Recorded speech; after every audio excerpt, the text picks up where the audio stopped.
Welcome back. At the end of the previous segment, we looked at linear and angular momentum for deformable continuum bodies, right? Sorry, we did that for rigid continuum bodies. Today we're going to do it for deformable continuum bodies.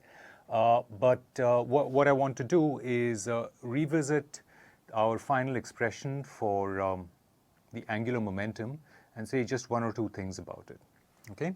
So let's finish up with that. So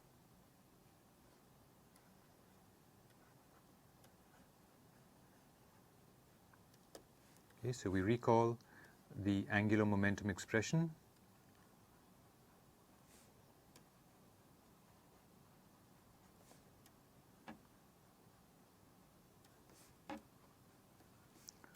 Of a rigid body.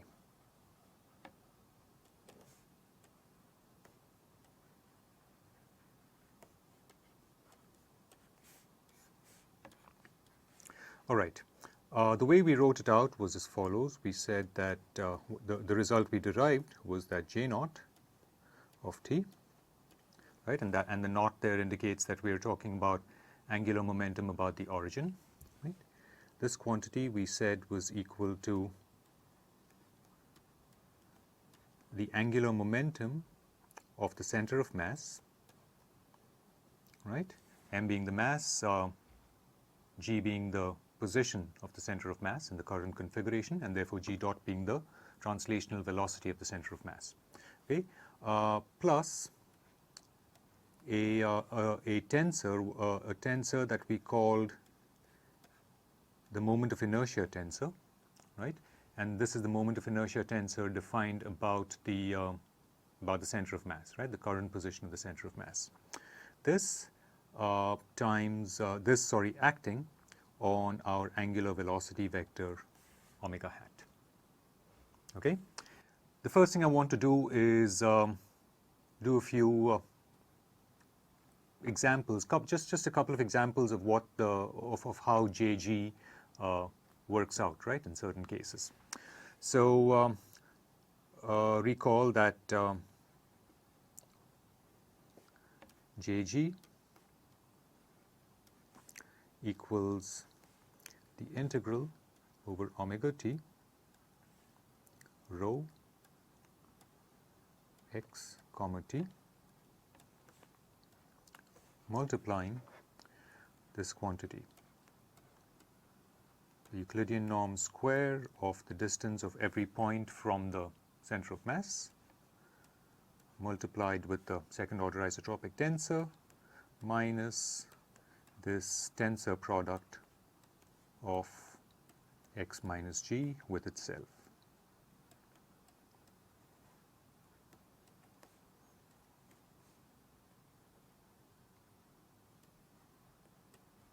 Okay, and this is what we called the moment of inertia tensor.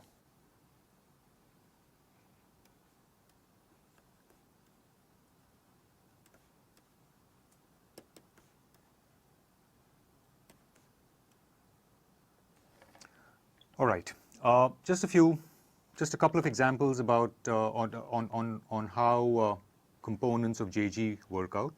So let's suppose that we have the following sort of structure where we have a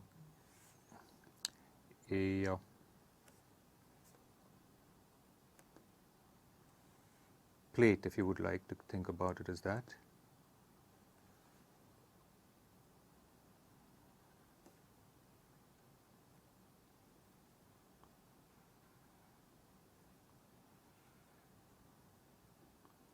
Okay, and we are going to here locate our axes at our bases at this point here, right? So we're going to say that this is E1, we have E2 along that direction, all right, and E3. Okay. And let's suppose that our coordinates here are let me see, this point here is, we're essentially dealing with an object that has a plate which has dimension A in this direction, B in that direction, and C in the E3 direction. All right.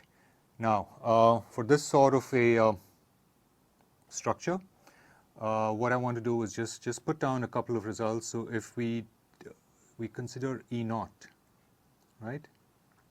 E naught is what is sometimes called the Euler tensor, right? For the moment of inertia, and this is really comes out from this component, right? Without the minus sign, right? So it's just that product, just that tensor product. But then I want to compute E naught, which would mean that instead of doing it about the center of mass, we're going to do it about the origin. Okay?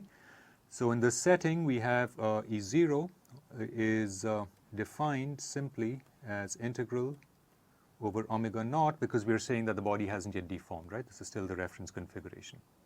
Okay? So it is just this product, right? It is just x tensor x multiplied by rho 0 dV. Okay? Right, and you can see that it comes out of this component, this contribution to the moment of inertia tensor that I've circled. Okay, so if you go through and do these calculations, then if my memory serves right, you end up with an expression which has the following form. It's rho 0 ABC multiplying a matrix which has the form a square over 3 AB over 4 AC over 4 B square over 3 BC over 4 and C square over 3, and it's symmetric.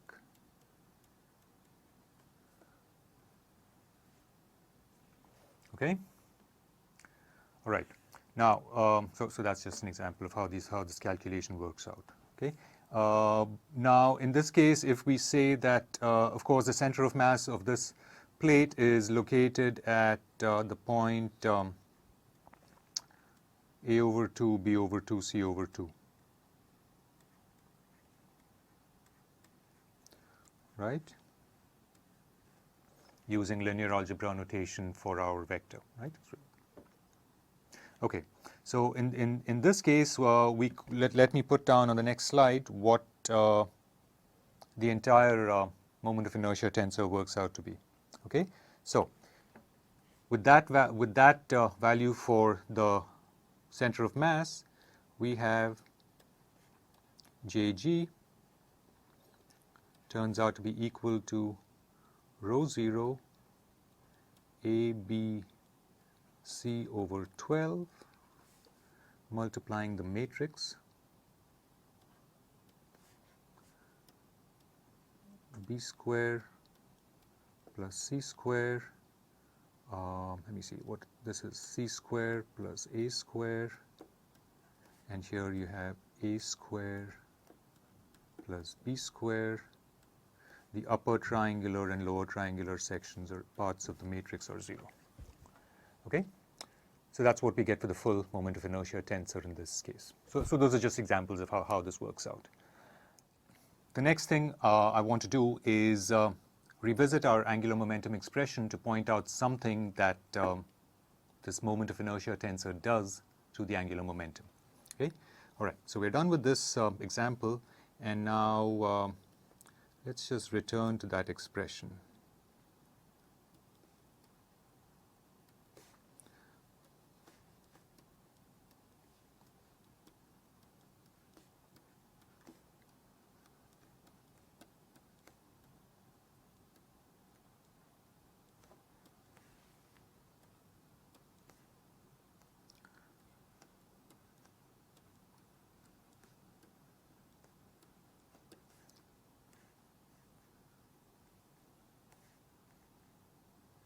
Okay, so that's our expression where I want to point out here that Jg is the following integral, right?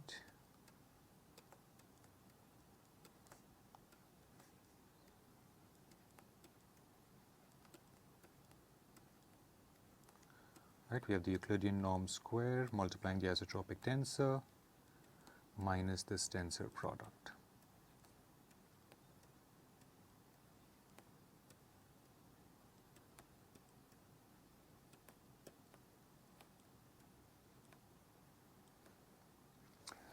All right.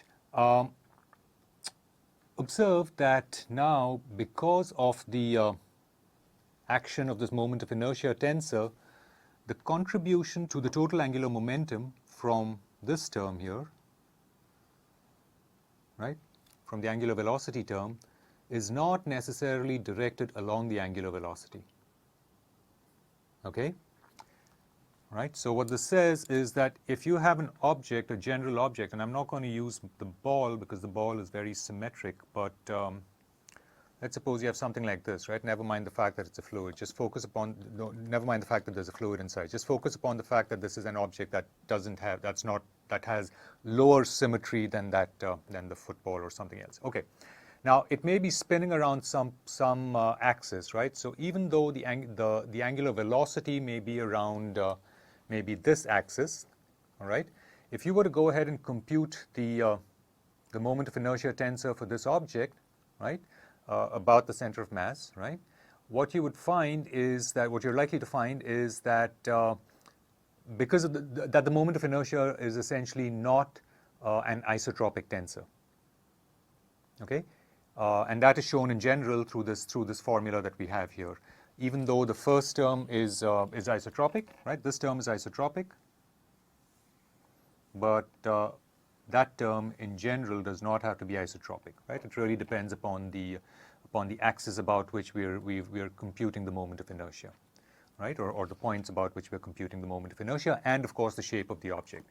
As a result, when it acts upon the angular velocity tensor, we could very well get a total angular momentum contribution from the second term, right, which could be off at a different orientation from the angular velocity itself, right? And that's just something to note about the general expression for the angular momentum. It essentially comes about from the fact that the body may have may not be symmetric with respect to the orientation of the angular velocity, right? That's something to note. Perhaps the last thing we have to do here is write out what happens with the rate of change of angular momentum. All right. So from this you can go ahead and compute the rate of change of angular momentum. What we get, I'm not going to go through the calculation, but I'll give you the final result. It's not very difficult to get to.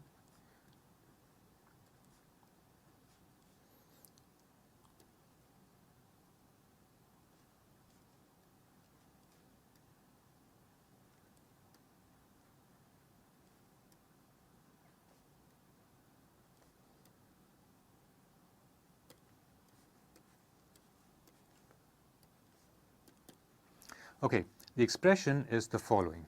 It is J naught dot function of time equals G cross M G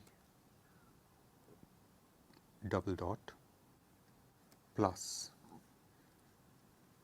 J G omega hat dot minus the Euler tensor evaluated about the center of mass, right? This term is the one that comes only from the second part of the total moment of inertia tensor. Okay, so if you were to integrate just that part out, that's what EG is, right? So this acting on omega hat, okay, now that product is a vector.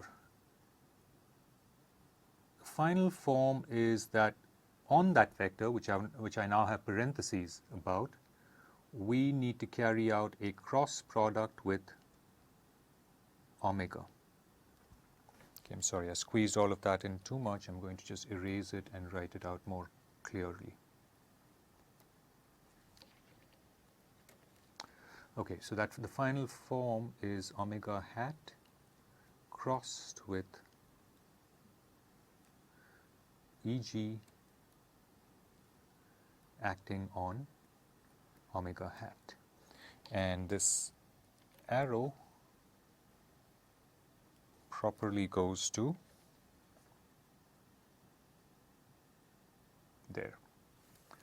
Okay? If we look at these three terms, the first two are not difficult to explain, right? The very first term arises from the essentially the effect of the fact that if we have our basis here, right? So we have our basis and we have the origin right here. The body is tumbling through space, and as it does so, what we know is that we can look at the center of mass, right? And we can look at this entire body as essentially a particle at the center of mass. Okay, so there's a certain amount of some component of the moment that goes into changing the total angular momentum is used in just giving this imparting this body a linear acceleration, right? Okay, so that's the G double dot term, right? The translational acceleration. Okay, and then because it's located at some distance from the origin, which is G, right? That's the position of the center of mass. We're getting some contribution from the fact that this itself has an angular momentum about the center of mass. Okay, the next term comes from the fact that now, as the body is tumbling about itself, that angular velocity itself may not be constant, right? You may have an acceleration, an angular acceleration, which is omega hat dot in the second term. The third term comes about from the fact that as the body tumbles through space, the way we compute its angular, its moment of inertia, okay, the expression for the moment of inertia itself is going to change, all right? And this comes about when we look at these at the form of these expressions, right? We see, when we look at the integral here, we see that it depends upon the current position x, right? And in fact, the difference between the position of any particle on this body and the position of the center of mass, right? It depends upon the vector. But as the body is tumbling through space, that vector is changing. Okay, so there is a change in the moment of inertia tensor also as the body tumbles through space. Okay, and this comes about from the fact that we're computing these quantities in the current configuration. All right, and that effect is what gives rise to this final term here. Right, in particular, this contribution comes from there. Okay, so these are all the contributions to the rate of change of angular momentum of a rigid body, and of course we know that all of this is provided by an external moment, right, which we've been denoting as m naught. Right? Okay, at this point we are done with all our pretty much everything we wanted to say about linear and angular momentum and their rates for rigid bodies. When we come back, we're going to stop now, but when we come back, we are going to look at how this carries over to deformable bodies.